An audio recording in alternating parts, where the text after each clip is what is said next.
Hello from the SDGs studio here at the UN headquarters in New York. Welcome to this global policy dialogue on making the SDGs work for and with persons with disabilities. Today we'll take an in-depth look at the latest Disabilities and Development Report, a report led by UN DESA, the United Nations Department of Economic and Social Affairs. My name is Angelica Malin and I'll be moderating today's dialogue. I have brown hair and I'm wearing a white shirt. Thank you for joining us from your part of the world. We're very glad you can be here. Our event today includes international sign translation and closed captions. A big hello to our translators and thanks for being here. Also, if you're watching on Zoom, multilingual captions are available. Just click on the captioning icon at the bottom of your screen and select the language you'd like. We'd like to thank the UN Peace and Development Trust Fund for making today's event possible. Over the next 75 minutes, we'll delve into the key issues from this report, including how persons with disabilities have fared since the COVID-19 pandemic. We'll hear about the latest analysis of the socio-economic circumstances of these people and the challenges they face in their daily lives. Our goal here is to share good practices and policy ideas for creating a more resilient and fair future for all, in line with the Sustainable Development Goals. It's a good time to focus our attention on the topic as the UN and the world just commemorated the International Day of Persons with Disabilities on the 3rd of December. So please help spread what you hear today on social media using the hashtag SDGs. And as always, we would love to hear from you. You'll get a chance to ask our speakers your questions via the online Slido platform. There you can tell us what you want to know and vote up other people's questions. You can also share what you think in our audience polls. Just go to slido.com/SDGs or go to slido.com and insert the hashtag SDGs, all one word. Let's try Slido right now with a quick poll of our audience with this question. Do you think things are getting better for persons with disabilities in your part of the world? Yes, no, or are things about the same? I'll give you a few minutes to vote and get familiar with Slido. Again, just go to slido.com and use the hashtag SDGs to take part. While you're voting, let's take a look at this video from the UN Department of Global Communications on 5 things to know about persons with disabilities.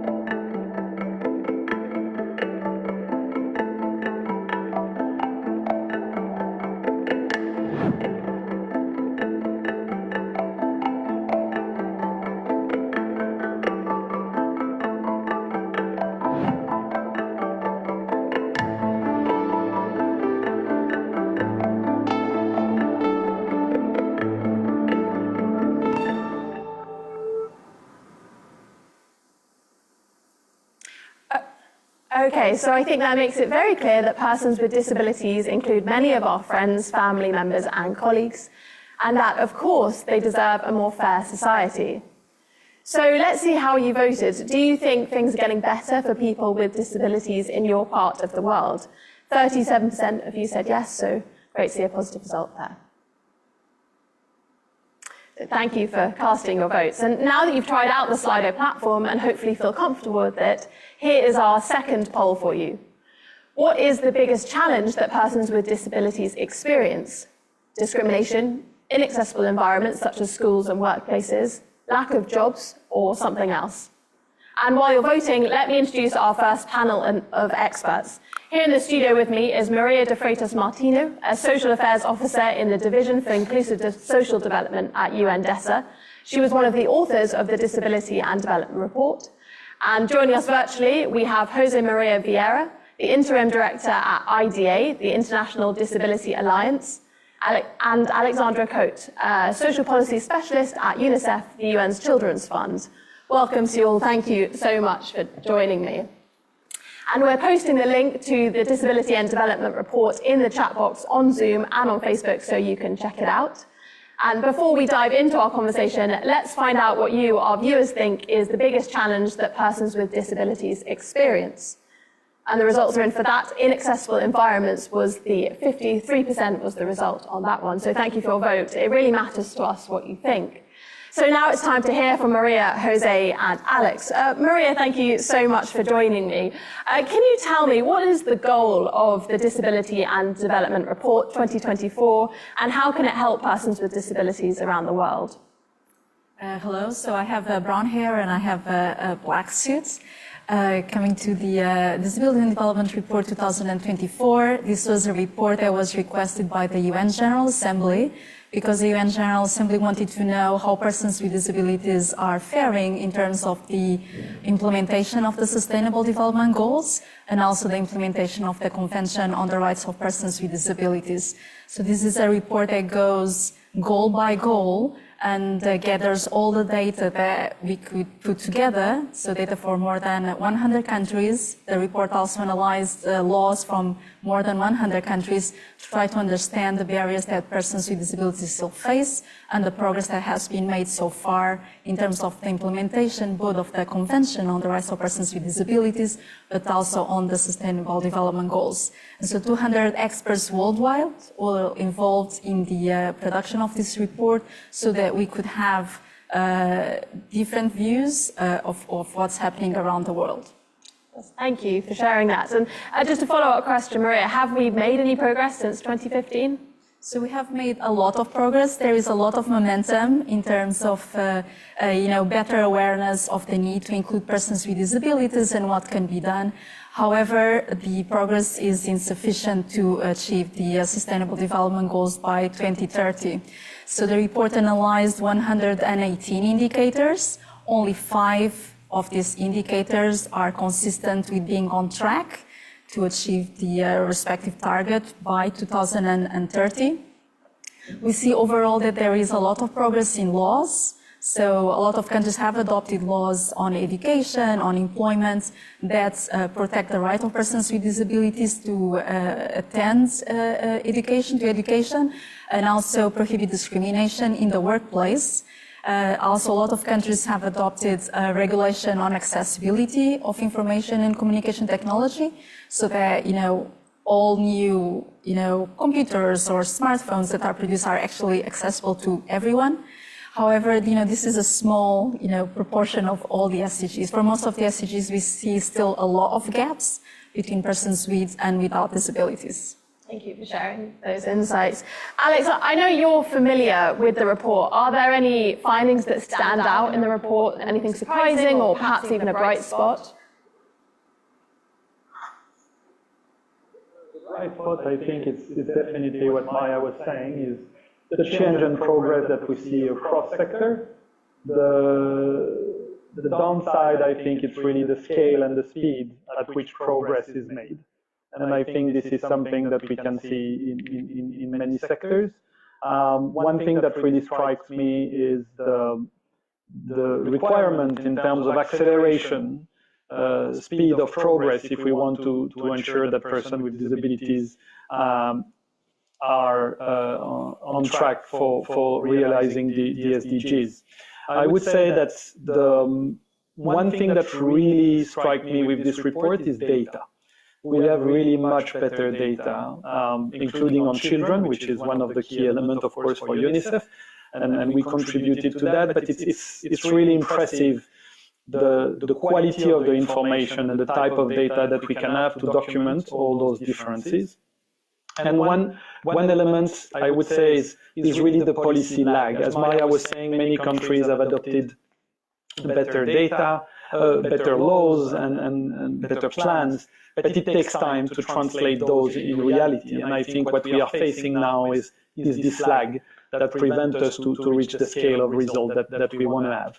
Maybe one point that I wanted to make is on the humanitarian sectors. I think it's clearly some place where we've seen significant result in the past years, where in 2018, nearly none of the humanitarian response plan would feature significantly persons with disabilities, and now most of them do. So I would say we are going into the right direction, but scale and speed is an issue. Great insights there. Thank you for sharing. Jose, I want to bring you in here. What do you think? Thank you very much, and good morning, good afternoon, good evening, everyone. And first of all, congratulations to all of those who contributed to this great report. And as both Maria and Alex mentioned, I think this type of reports are very much needed, not only because it gives us the opportunity to really take stock of how much progress has been made, but also as a tool for pushing for more progress, right? So we really see the importance of this report as a way of collecting information, but also giving organizations of persons with disabilities the right tools to keep advocating for the inclusion of persons with disabilities.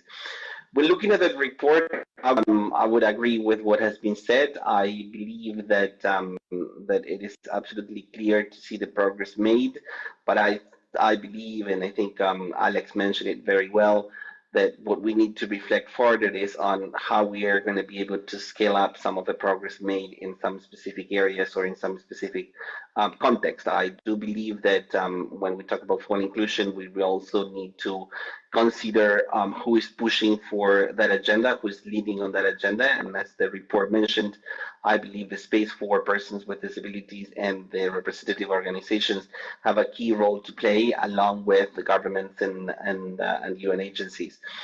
When looking at some more kind of thematic areas of the report, one element which, in my view, it requires some special attention is the progress made in terms of assistive technology. We clearly see assistive technology as a way to promote further social inclusion of persons with disabilities.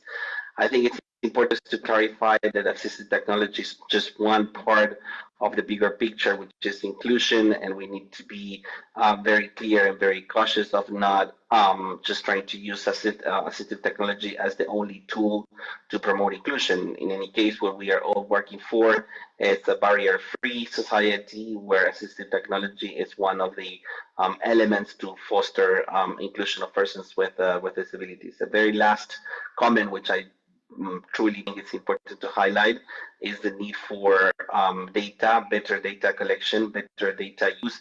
And what we have seen in the report is clearly the importance of the connection between data and policy discussion. There's no way to keep improving our policies if we don't do it based on data and evidence. As the report, the progress made around collection of data, who collects data, what type of data we collect, and how we use it for policy change is indeed, in my view, one of the added value highlighted by this report and the broader.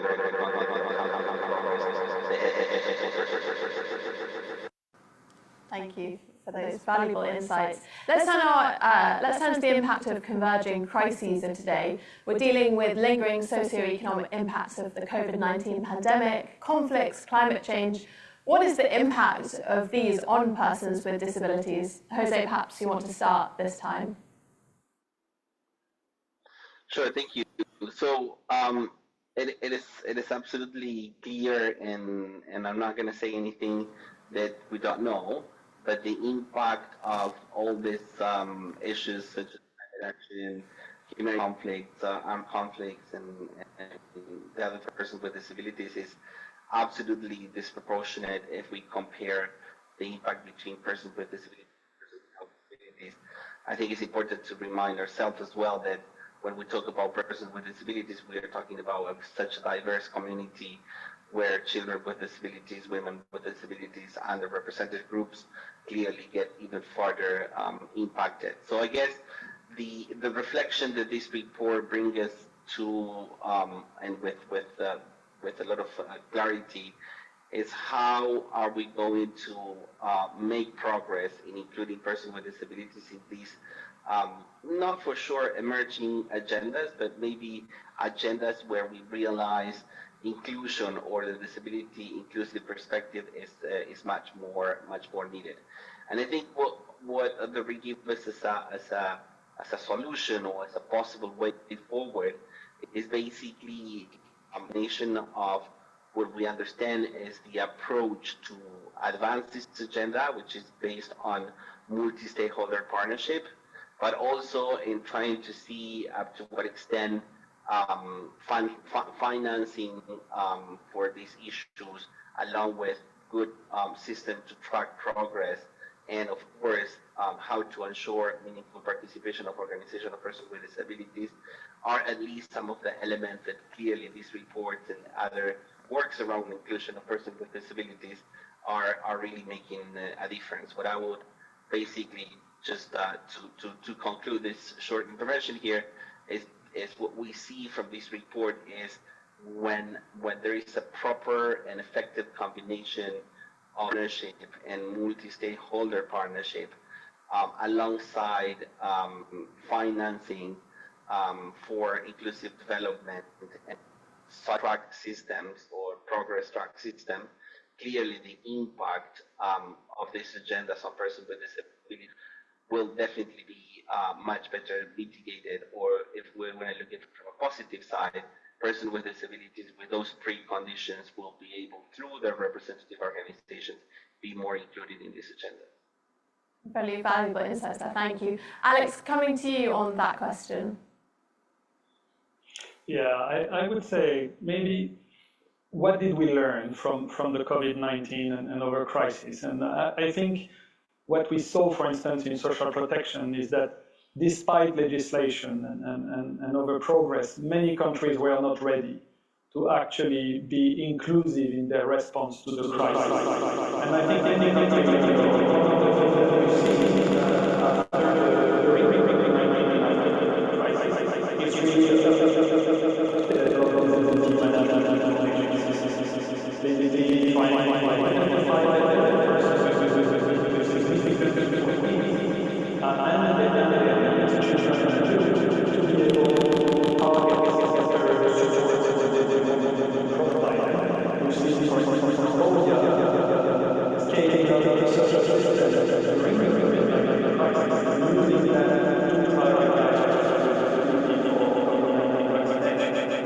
I think those are important lessons learned in social protection in developing the systems. However, I think another, maybe on the downside of it, and building a bit on what Jose was saying, between the COVID-19 crisis, the conflict, the cost of living crisis, and of course climate change becoming more and more real, we see also governments struggling with competing priorities. And despite the fact that there is obvious commitments to promote persons with disabilities inclusion, we see other elements coming and superseding and bringing down a little bit the level of priority put on inclusion of persons with disabilities. And I think the report is doing an interesting work on which we are building to try to make the issue of disability inclusion part of those broader questions, such as response to public health crisis, on conflict and peace and security and climate change. And I believe that this is the only way that we will be able to reach that scale that we are talking about, is by really taking a clear, inclusive perspective in the way we address those major challenges. Over. Great, thank you so much. Maria, do you have anything to add on that question? The report did some analysis of the data to try to understand what was the impact of the COVID on persons with disabilities. And so what we saw is that, so we knew already that before the COVID, the gaps were there. So there were inequalities between persons with and without disabilities, and the pandemic just made it worse. So this just exacerbated the gaps. So just to take, for example, assistive technology, which Jose Maria just mentioned. So we do know from the data that about 2/3 of persons with disabilities do not have access to the assistive technology they need in developing countries.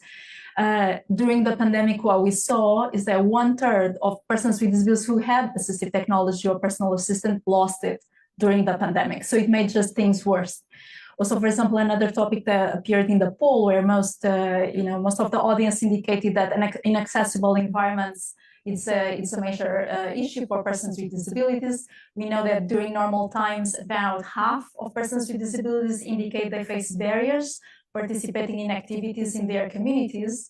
Well, the pandemic just made it worse. I mean, they lost the assistive technology that could allow them to do that. We know that schools sometimes became difficult for them because they passed to remote learning.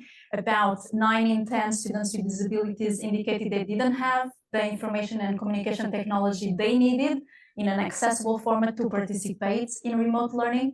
So the pandemic just made everything worse. There was also a lack of accessible information in accessible formats for persons with disabilities about the virus, about the pandemic, how people could protect themselves. There were gaps on access to protective equipment like masks, hand sanitizers, COVID testing. So we see like 10 percentage point gaps between access to these items between persons with and without disabilities. And we also know that in regular times, the persons with disabilities that live in rural areas, or women with disabilities, or indigenous persons with disabilities, they experience even larger gaps than others. And so although it's very difficult and we were not able to get data during the pandemic about these particular groups as much as we would like to, everything indicates that they probably have even a heavier toll from the pandemic. Thank you for sharing that. You mentioned about data. What, if any, are the gaps in the data, and how can we improve data on persons with disabilities? Alex, perhaps I'll come to you first on that. Thank you very much. One thing first I wanted to highlight is it was great for me to see in the reports some data, as I mentioned, on children, but also for just indigenous people. That we manage now to get a granularity in some contexts that help getting to this intersectionality of persons with disabilities. I think we need more data on children with disabilities, and UNICEF is actively working on this, and we'll launch a report next year on this. One element also is financing.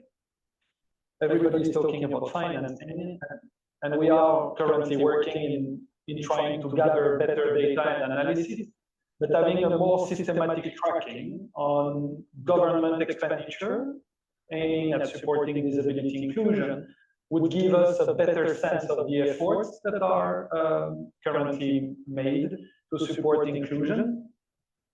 And this is something that we will try to promote in the coming years. Thank you. Maria, I'll come to you on that question of data. Okay, so the story of the data is a positive story. So we have much more data now than we had 6 years ago when the first Disability and Development Report was released. Since the implementation of the convention, we are at the peakest, at the highest level of data availability at this point. As Alex said, we are able at this point for some indicators to segregate by indigenous persons with disabilities. We also can desegregate in many cases for women with disabilities, etc. However, there are still very big gaps. Just to have a sense of the gaps. So for the SDG indicator database, which monitors about 200 indicators, only 7 have data segregated by disability. So there is a lot to do. So this report, in some sense, tried to put all the data together to fill in that gap, so that we could understand better what's going on. But there's still a lot we have to do, to improve the data.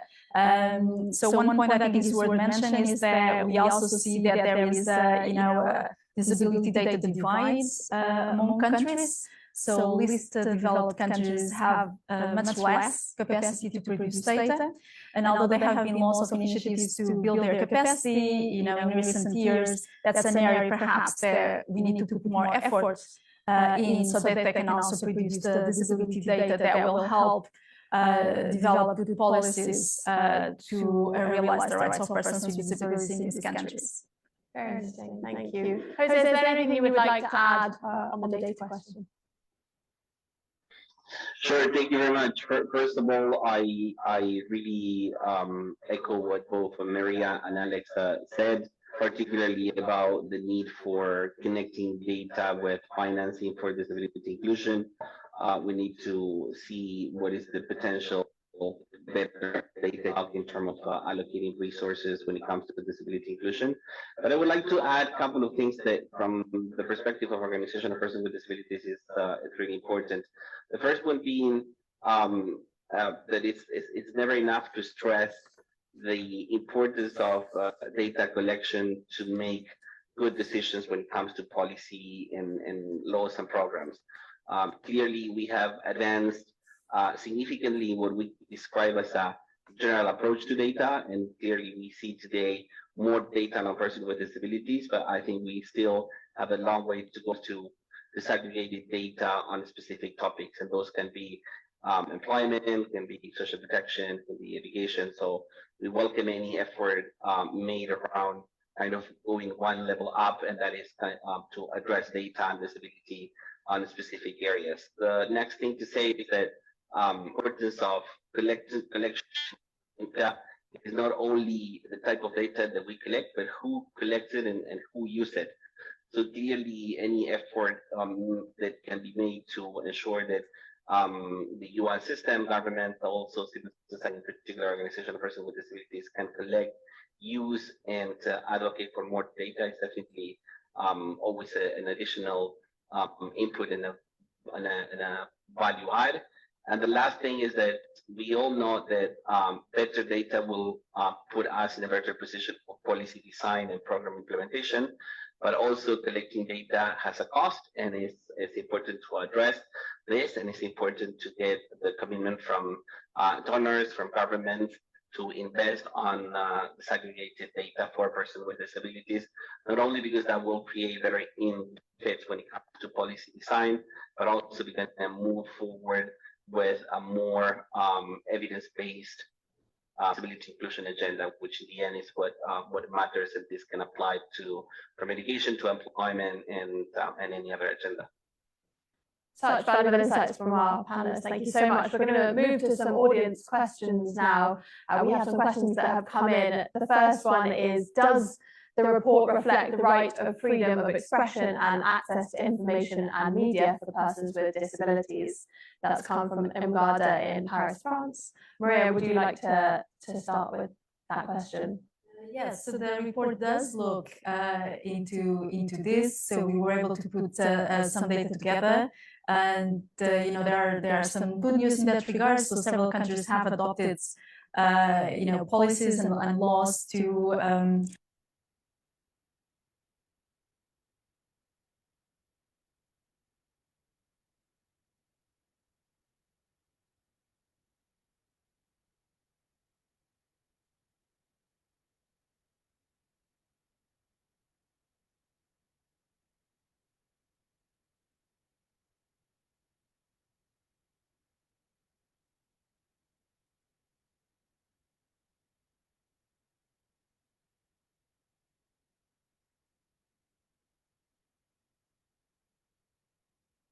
a chance to use technology.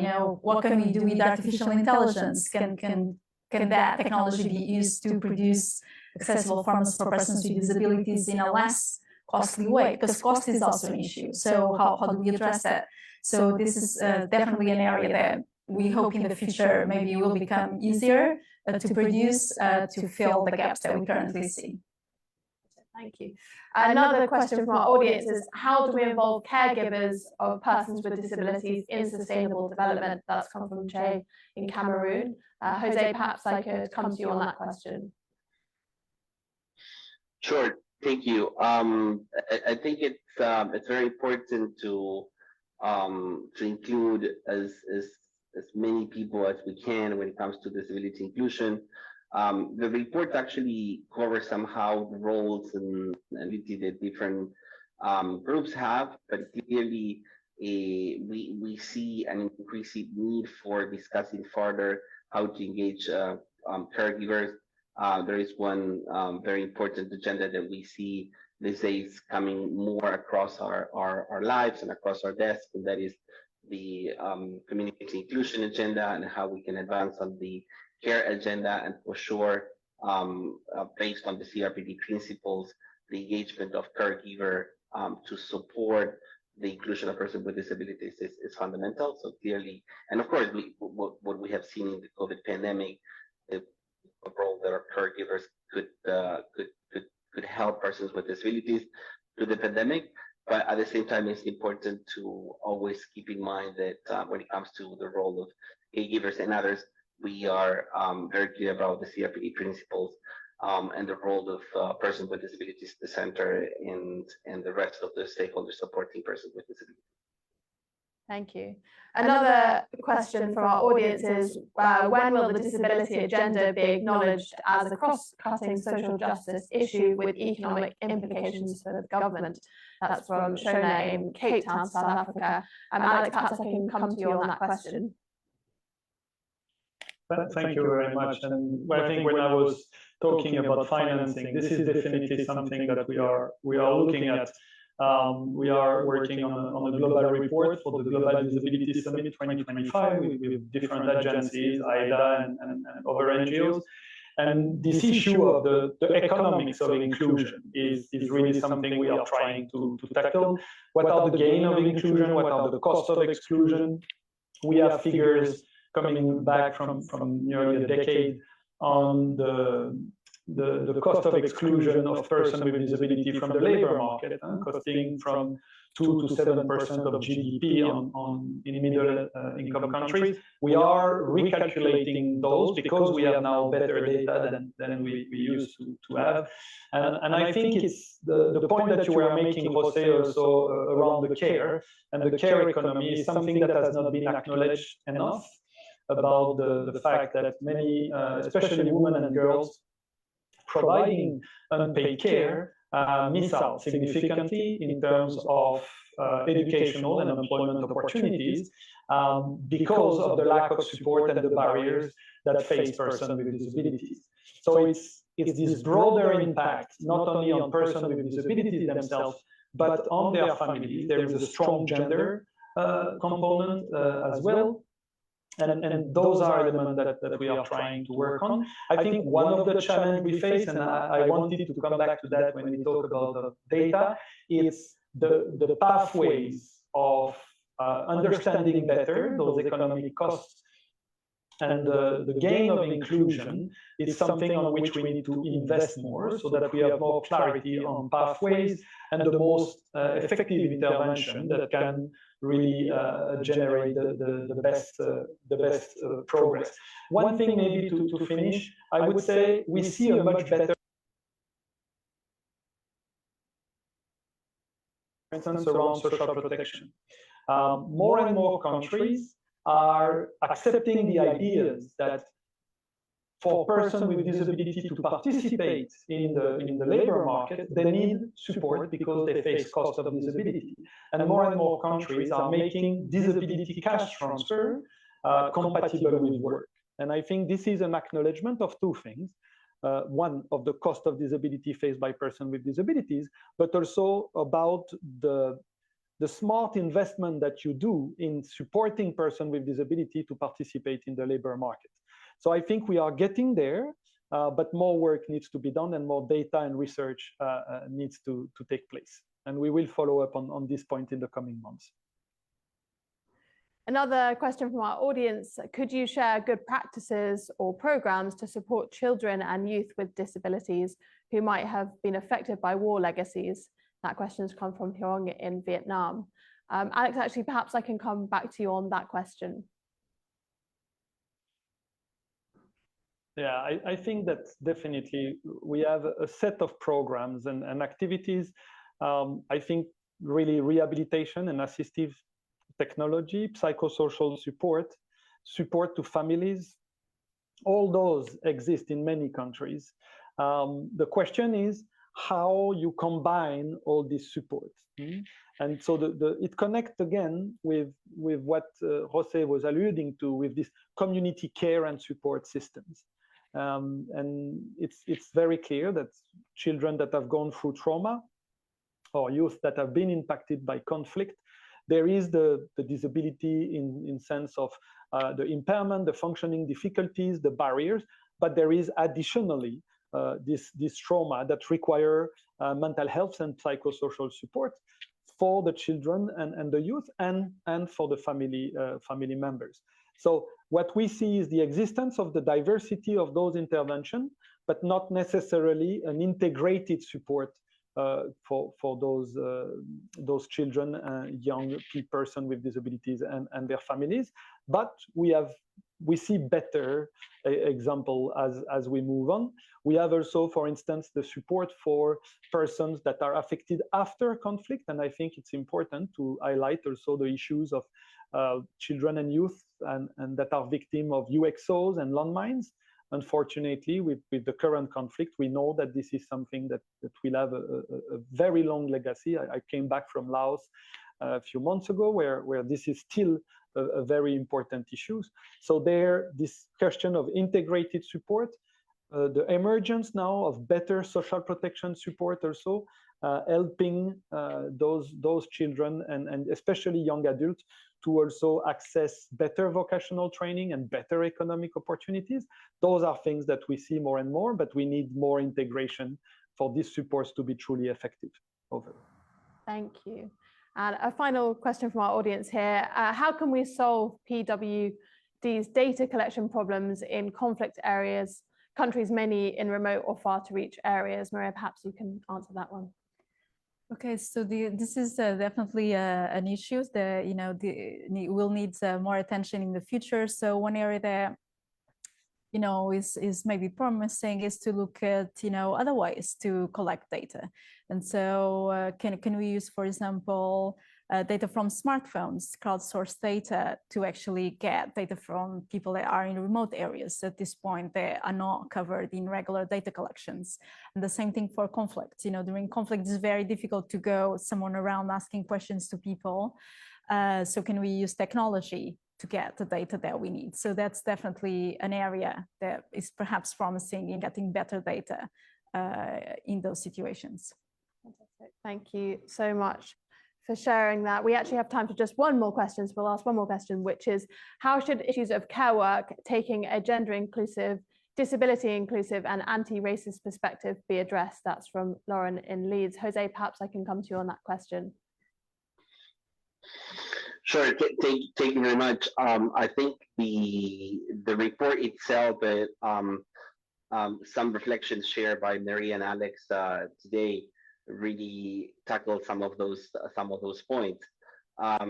Clearly, the opportunities the report brings us, but also some other efforts like the Global Disability Inclusion Report that we are all working on for the Global Disability Summit next year, really aims at addressing the issue of intersectionality and how we can collect more data, but also try to move forward and see how we can collaborate further with other social movements and with other part of them in order to the disability inclusion agenda, but from a holistic point of view. I think we have made significant progress in understanding the need for an intersectional approach to disability. We are seeing more and more the need for more collaboration, and that also includes the cooperation with other UN agencies and different parts of the government. So I think the question is rather, I would say, an invitation to do more and to see how we can have always a more intersectional approach to disability inclusion. Thank you so much. Maria, Jose, and Alex, thank you for your vital insights and the work that you do. Thank you so much for joining me. Okay, so now we're up to date on where we are when it comes to data and analysis regarding sustainable development for persons with disabilities. Now, what do we do with this information? In our second panel, we're going to debate some policy ideas for building a more inclusive and fair world. So let's poll you once again. I want to know what you think. What is the best way to reduce the inequalities experienced by persons with disabilities? Is it more financial investment, cultural shift, or something else? While you're casting your vote, let's watch this video from the United Nations Caribbean Office on being united in action to rescue and achieve the SDGs.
So let's keep working towards this better future by, for, and with persons with disabilities to realise our full potential.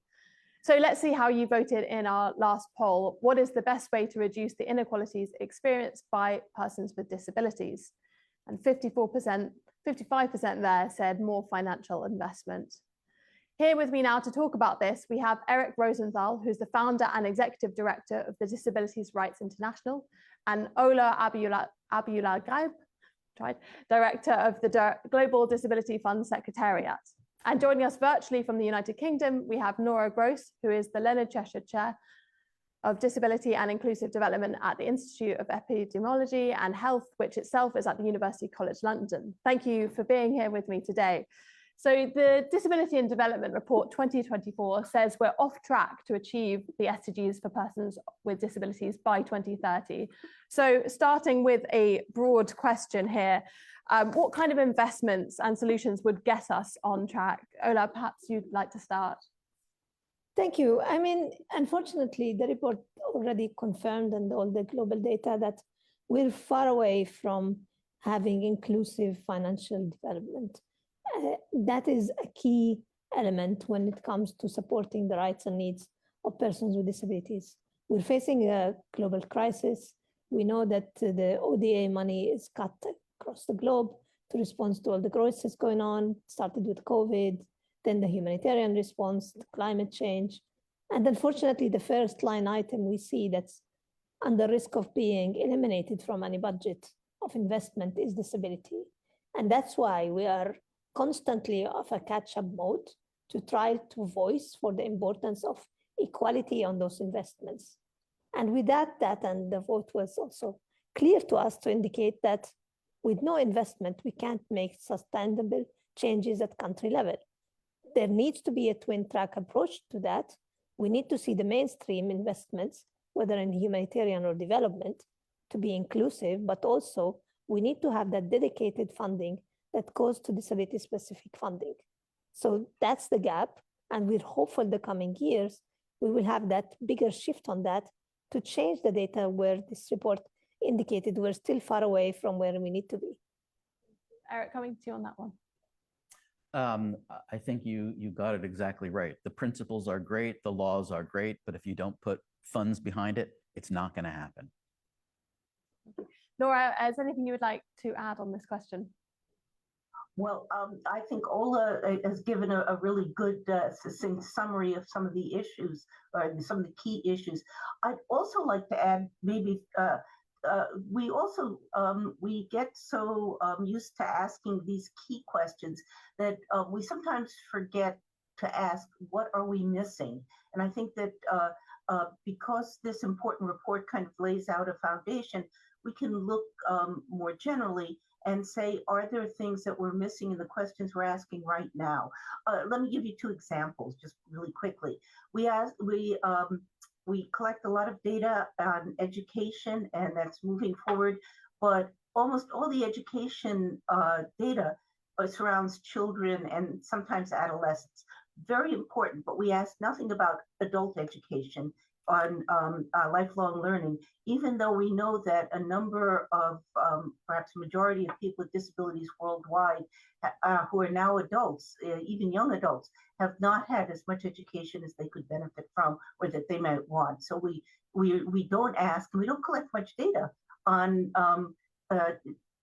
education past when children are, say, early adolescence. And I think that's a gap that was really important and links right into things like employment and political and social participation. Another thing that we might kind of broaden our perspective on when we're thinking what globally should we know is that policy is very important, and this report importantly shows that we're making good strides with policy. But we, again, sometimes don't, the question is, what are we missing? And for many people at the local level, the household level, it's not just the national policies that impact how their worlds are framed and what options they have, but also we could ask more about what's traditional policy, what's religious policy. There's a number of different types of policy that impact or traditions and ways communities act to either boost or limit the opportunities that people with disabilities have. And I think we could do more with policy, because the issue is implementation. And I think the people who are working on policy are kind of missing a trick on not engaging with more traditional policies and practices at the community level, many of which could be subject to change. And if we include these people who are kind of promulgating these policies and practices, if we include them in the dialogue on change. So just a few thoughts. Thank you so much for sharing those insights. Eric, perhaps coming to you on this one, what does it mean for us at home who may not be in a position of power at the UN or at a local government level? What can people out there do? I'm glad you asked that question, because I really think it's key. There's an adage, never doubt that some thoughtful and committed citizens can bring about world change. Indeed, they're the only ones who ever have. That's Margaret Mead, who said that half a century ago. And I think there are some key findings in this report that really speak to that. This is a tool. The report is itself a tool for citizens to use to demand government make change. And the two findings in the report that really, I think, are just very powerful. Number one, the finding that 8% of all people with disabilities at some point in their life are going to be segregated from society, locked up or placed in institutions, residential institutions of one kind or another. And the second, and the connection may not be obvious, but it really is, that of the people who died during the COVID-19 pandemic, 50% of the people globally who died are people with disabilities. Now, why is that? It's easy to think, well, maybe because of their impairments, they had health problems. But indeed, the science shows that segregation from society is dangerous. We know that, contagion spread in homes, residential homes for elders, but it's also true in psychiatric hospitals. Indeed, it's true in orphanages. It's true in group homes for children with disabilities. Segregation is dangerous. And so now we have these powerful, powerful facts that a large swath of people with disabilities are going to be segregated. It's dangerous during a time of crisis. Frankly, it's dangerous before and after COVID as well. Under the UN Disability Treaty, we now have a right to be part of society. Article 19 of the Disability Treaty says all children, all adults have a right to be part of society. This report with this documentation gives something that citizens can demand to their governments.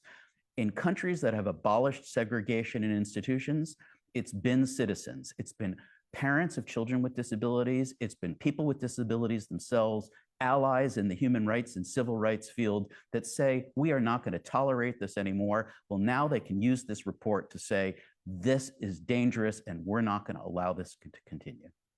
Thank you so much. Ola, is there anything you would like to add on that question? Yeah, I would like actually, because I mean, to follow up on what Eric mentioned, I mean, the report also struck me when I read it that the comparison between developed and developing countries, sometimes there was not much of a difference. And that says a lot in terms of how communities are supporting people with disabilities to function at their best outcome and their aspirations in communities. And the barriers, and I know that also the voting on the system indicated that culture and stigma and attitudes play a central role. Systems are one key component of it, but your support system around you, whether it's the family, the community, the neighborhood, it all plays a role of you being felt to be part of society as a contributor and not as a dependent who relies on the systems around you. And it's really that holistic approach of looking at the rights of people with disabilities that we're still missing, whether it's national policies and systems, whether it's in school setting, hospital setting. And without that being changed, I don't think we will be meeting in 10 years, reviewing this report again, and seeing that progress really being achieved to where we want it to be. And that's the huge concern I have when we're looking at the reforms, the future discussions now about the SDGs reviews, the social summit next year, all the global discussions about making a difference more in the lives of people in general. Are we really looking sincerely at the lives of people with disabilities within that trajectory or not? I am concerned it's not equally the same. Very valuable, thank you. Nora, coming to you, how can we ensure that persons with disabilities are part of policy discussions? Well, if there was an easy answer to this, we would have found it by now. So the issue is partly to ensure inclusion on all levels, which means that we need to think how we're including people, reaching into communities that we often skip. So ensuring inclusion, it's easy to assume that everybody's on an iPhone or has access to a computer, and they'll feed in. There's in some ways, and Eric was alluding to this, including, reaching out into communities and bringing people into the discourse, having groups of people with disabilities take part in discussions at not just the national, but the local level. I think we're very good at sometimes thinking that all the data we have is all the data we need. And in fact, I think that we need to be much more proactive on thinking at all levels about who are we reaching and who are we hearing from, because I also think that the broader the group of people we bring in, people with disabilities who can participate in these discussions, the better. And that means, in addition to just the spiffier new technology or what we can do online, sometimes old-fashioned techniques are also kind of overlooked. Going out, community canvassing, bringing people together, reaching people who are at home and can't come to organized groups or get online. I think we need to kind of be more proactive about getting their voices heard as well. So thank you. Ola, Eric, is there anything you would like to add on that question? Yeah, actually, I would like to share our experience from our programs. So one thing we do definitely is the focus of the Global Disability Fund is to influence national landscape on policies and systems. And we do require the engagement of organizations of persons with disabilities along that process. Interestingly, what we see is the power dynamic. So even though those organizations are invited on those spaces to discuss policies and laws, that is sort of still seen in a few countries as a ticking the box exercise. So they are not brought into all the meetings. They're brought in with no voting rights. They're brought in with no capabilities of deep understanding what is being discussed. So we can pretend actually that we are participatory across the globe with all what's going on. But when you look at the details of it, that's where we need to be focusing. So it's not just bringing the voice of the disability movement into those discussions, is making sure they have an informed decision and capability to influence those spaces. So I see a lot of progress on that, but I still feel much more needs to be done to make sure that we're learning also from the women's movement, because that is an evolution that we have seen, that the voice of women, the women's rights are systematically now being addressed at all policy arenas. I know they're still believing much more needs to be done, but disability agenda is still way far from where we would like to be. And this participation and genuine engagement is something we need to zoom in more around. And the report also sheds the light on that as well. I'd like to add to that, if I may. You properly mentioned the overlap between disability and women, and it's also true in the children's area. I think there's a kind of understanding intersectionally that, in the kids area, children have a right to be heard. But what about the family members of children with disabilities? What about adults with disabilities who are fighting for inclusion throughout the lifespan? So the children's community often kind of pays lip service, but actually engaging advocacy organizations run by people with disabilities is very, very important. And finally, like to add, while we've made a lot of progress in the development of disability groups, particularly people with intellectual disabilities, psychosocial disabilities, a lot of the invisible disabilities are often not even perceived as part of the disability community. People who are placed in institutions so segregated from societies, their voices are never heard. So we have to push the envelope a little further to include the overlooked voices. Very important. Thank you. I mean, I'd love to mine your decades of experience here and ask if you can offer a positive change towards inclusion of persons with disabilities in your field. How do you think that progress was able to be made? Or perhaps you have an example. Well, look, yeah, we have to confess. I mean, there is always a bright side to the story, and the report already indicates that. Again, I mean, this year we are operating in 60 countries. We see a lot of progress happening. But the most important thing is we need to build on it. In certain policies, whether in the inclusive education arena, we see countries are committing more to reforms, to changing the education system to be inclusive to children with disabilities. Data was mentioned a lot in previous session, where more systematically collection of data on disabilities being systemized in many of those management information systems, but national census. We see on the gender element, sexual reproductive rights and systems are also more inclusive to women with disabilities. Even in humanitarian contexts, we have now a program running in Ukraine where we see also even there, there is a promotion and a sustainability and improvement of those services. Also, when it comes to gender-based violence and the issues touching upon the protection of women with disabilities, but also the provision of those services, many of the countries that we're working in are actually making that needed intersection between the disability and gender on that. So what I'm trying to say is progress is made.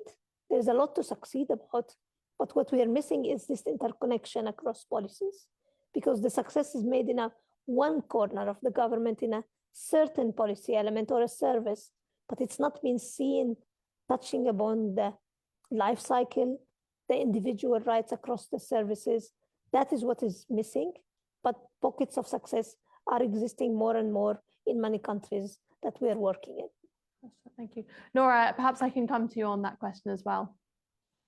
Well, let me just pick up where Ola left off, because she made a very important point.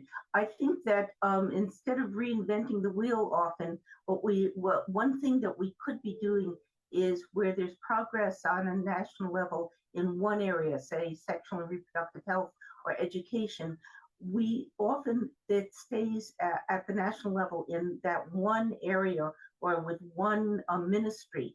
And bringing ministries together and within the same country, having kind of shared knowledge and awareness is something where I think we could be doing more. So instead of us coming in from outside or asking groups to do all the heavy lifting that the DPOs and the others, I think what we also could be pushing more for is governments across government to share knowledge. So the National Department of Statistics could be talking to the Ministry of Education or going to the health services and saying, here's what we found when we collected data on disability. Let's discuss how maybe we could send over some of our experts to let you get better data on health or education, or at the next round of national statistics, or if the Ministry of Health has a really good inclusive program, how they might be talking to the Department of, Transportation about getting things that would allow better access to transportation, to health services, and to education. So that at the government level, shared knowledge, I think, would be a really nice step forward, especially if it works, that it be documented so it could be a model for other countries. So every country isn't on its own reinventing the wheel on something like this. Thank you. Eric, is there anything you'd like to add? Yes, absolutely. I think Maria said at the outset, and everyone seems to agree, the area that's been easiest to make progress is better laws and better policies. And of course, implementation is the challenge. But drilling down as to why it is that those better laws are so important, I mean, so much of segregation, so much of discrimination against people with disabilities is phrased as we are doing it for their benefit, that they need to be placed in these institutions, for example, or boarding schools because there are no integrated opportunities. By having those laws, we can now say, no, we don't have to re-argue that. It's not okay. It's not actually for their benefit. We as a society have said it's not in the best interest of a child to be in a group home or a segregated school or a boarding school. It's in their interest to be in a family. So we've made tremendous progress in fighting that argument. And I think that there's a culture change that then has to happen as a result of that. If you deny a person's legal capacity and say they don't have a right to make choices about their lives, step back. We now have that law, but what does it mean to implement it? We actually then have to say, well, wow, a person making choices about their lives, they have agency and they're going to make decisions that are right for them. So I think taking it to the next level and building upon those legal changes and really shaping our perception about what inclusion really means is the next great challenge. And I'm so happy that we now have rights laws which provide us with the basis for taking that next step. Great, thank you. Nora, coming to you on this question, how can we ensure that women and men with disabilities benefit equally from progress? Well, again, the first place to start is data. Data is ammunition, really. So monitoring and evaluating what is working and what isn't is a good step forward. I also think that there are other avenues that could be built on when we know that there's gender inequalities. I think we do a very poor job in some countries of linking women's issues and women's movement and ministries of things like gender equality into disability groups and ministries and policies and laws.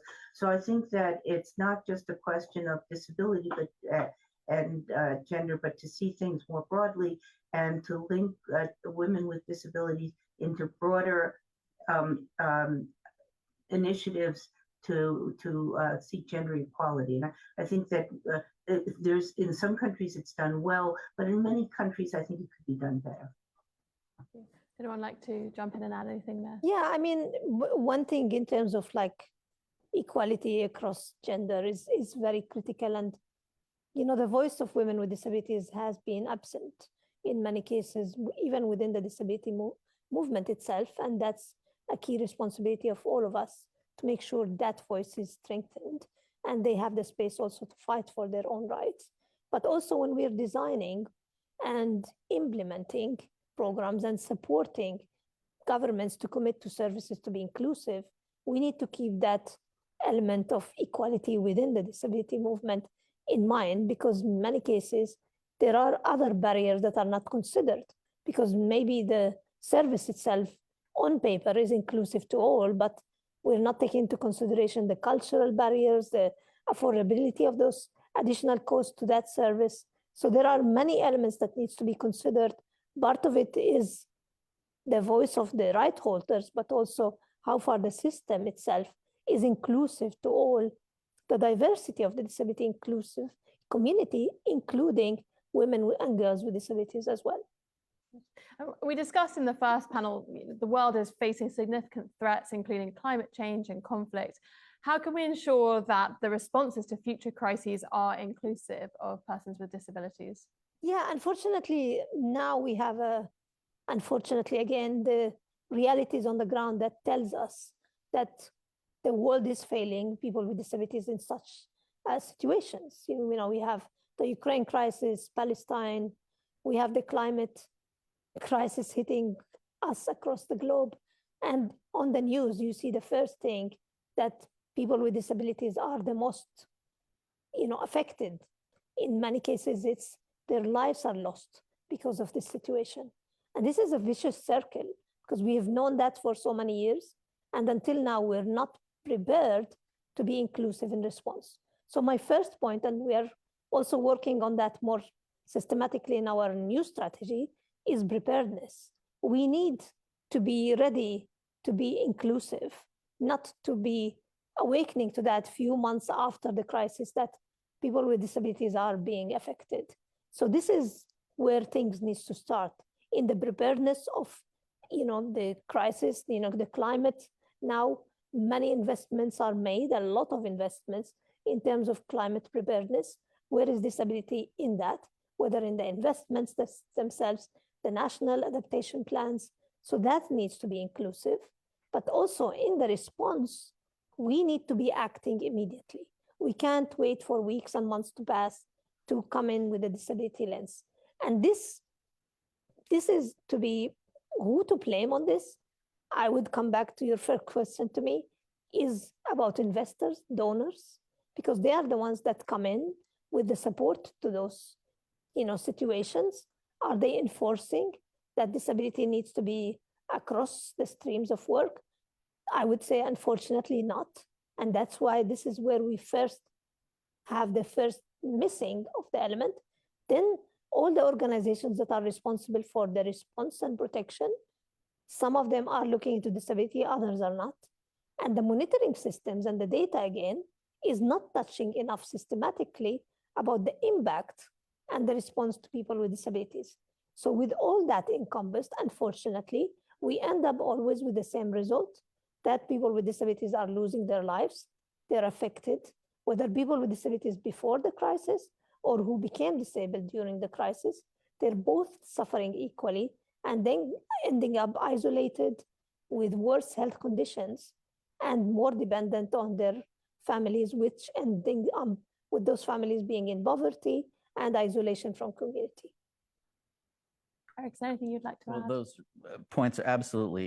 In times of crisis, not only do we have to be able to move immediately, but as you pointed out, the donors, the humanitarian assistance agencies have to have more of a disability awareness to get at those populations and to not perpetuate discrimination and segregation. We have seen in time after time again, after a hurricane, after a climate related disaster, what happens is segregated institutions get rebuilt and sometimes bigger and better than they were before. So those principles should no longer be acceptable in Ukraine. And this relates to the previous issue you raised about women. We did a survey of 500 mothers of children with disabilities in Ukraine.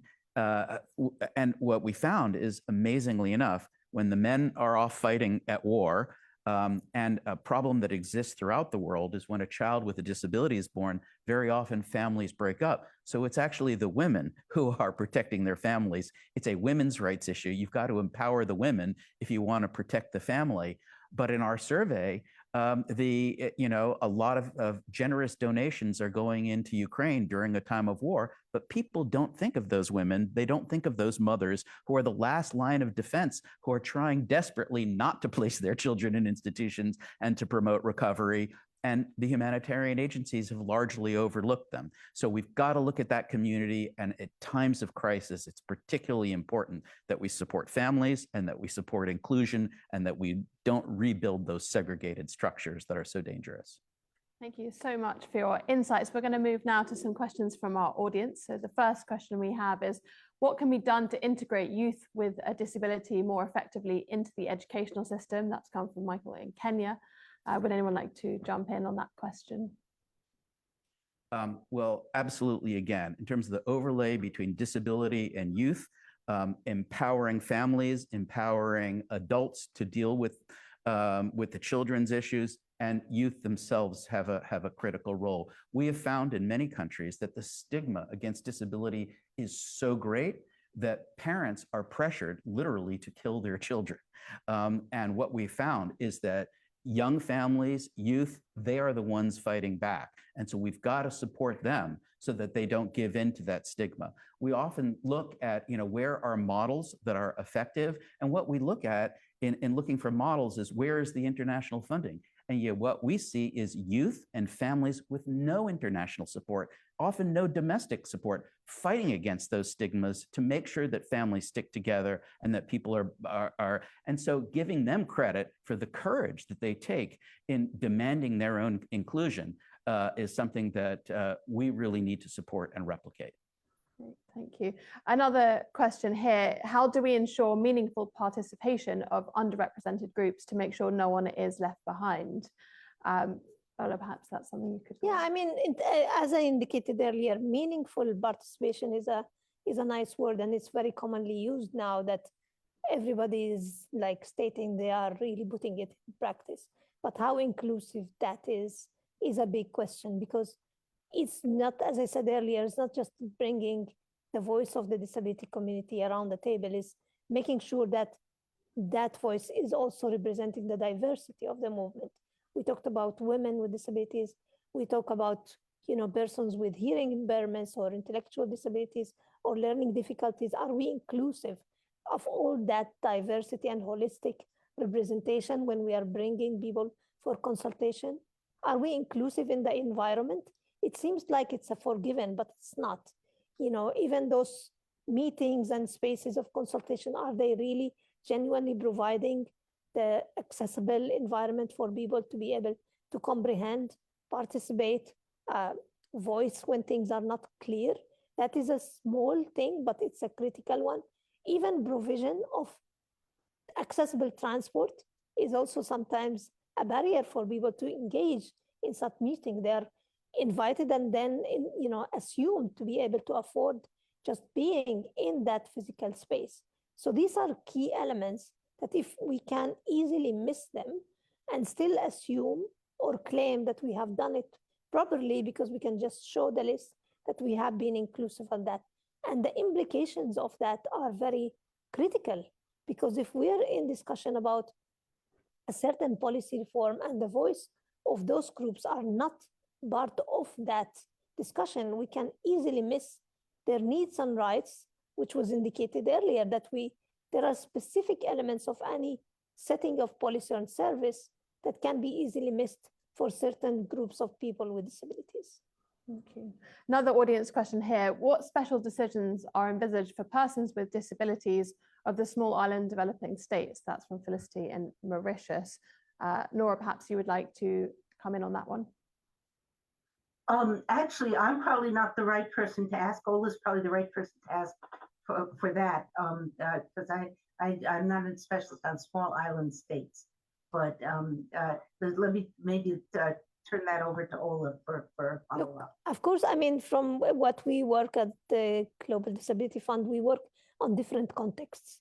We work in urban development contexts, in refugee camps, in islands, and we see that context matters a lot. And we need to keep that in mind with the adaptability of what we do, because what's working in some contexts can't be assumed to be working in another one. There are also cultural considerations, and the question is very valid, because we always also still with the notion that one fix fits all, and that's not correct. We can't assume. I agree with Nora that we need to share the learning across countries and across ministries, because that is a key element.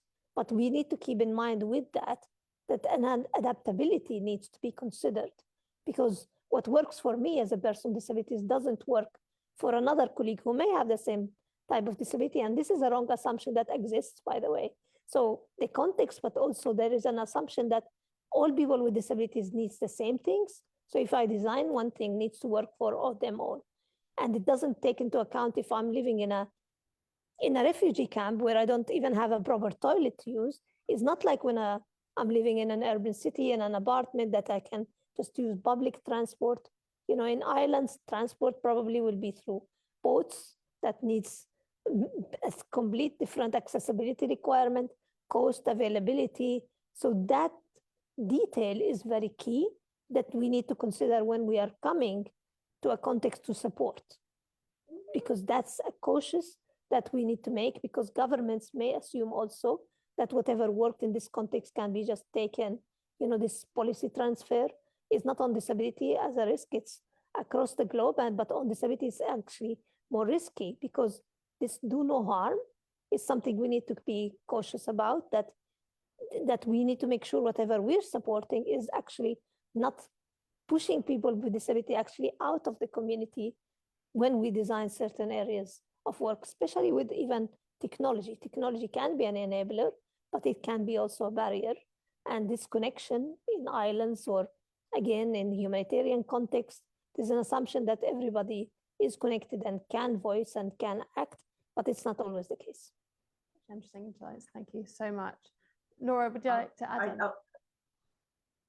I'm sorry? Would you like to add anything there?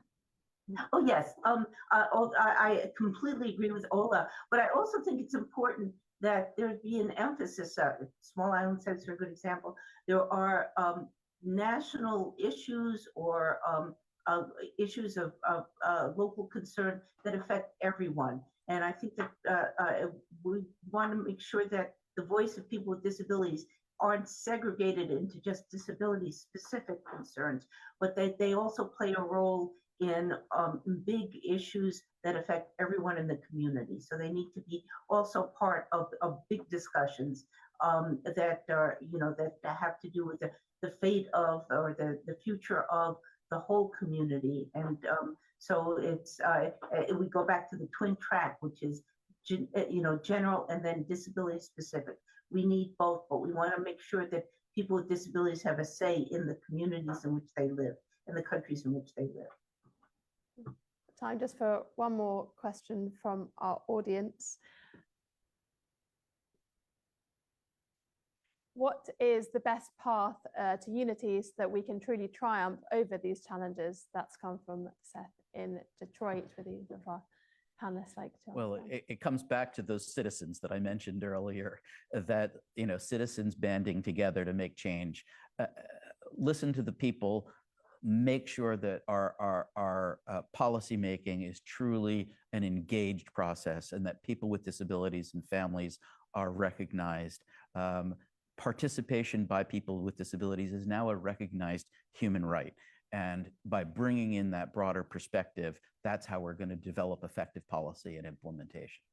Fantastic. Thank you. So much more to talk about, but we have to leave it there. Thank you so much for your time, Ola, Eric, and Nora. Thank you for sharing your work with us and your really valuable insights for joining us today. Thank you for all you do for advocating for the rights of persons with disabilities. And thanks to you, our audience, for your participation. I learned so much today listening to our speakers, and I hope you did too. If you want to explore the UN's Disability and Development Report 2024 in more depth, you'll find it at un.org/DESA. If you're on Zoom, we're putting the link for the report in the chat box once again. You'll also see an exit survey pop up when you leave the Zoom meeting. Please do fill that out. We'd really appreciate your feedback as it helps us plan future events for you. Many thanks once again to all of our excellent speakers, and thanks to you for tuning in. And thanks also to our hardworking sign translators and captioners. And thanks to our colleagues at UN DESA for coordinating everything. UN DESA will be back with more global policy dialogues in 2025. But for now, we wish you a happy holiday season. Have a wonderful rest of your day or night, depending on where you are in the world. From me and the rest of the team here at the SDG studio in New York, goodbye.